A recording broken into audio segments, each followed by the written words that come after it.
Euskadiko Orquestra vuelve al trabajo, arrancamos, nos ponemos en marcha con un proyecto muy singular, muy especial, como es la realización de 8 programas distintos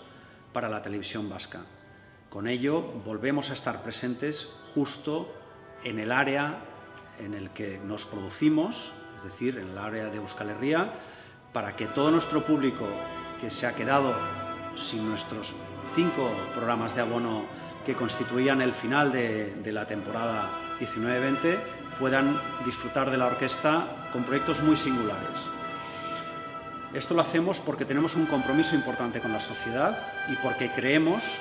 que en este momento tenemos que estar más presentes que nunca y estar al lado de toda la masa crítica y todos nuestros abonados y todo nuestro público que nos sigue en nuestro país. ¿Cómo lo hacemos? Lo hacemos con las máximas medidas de seguridad. Creemos que la orquesta puede reunirse, que se puede reunir respetando la distancia que nos indica entre personas, las instituciones sanitarias y las instituciones públicas,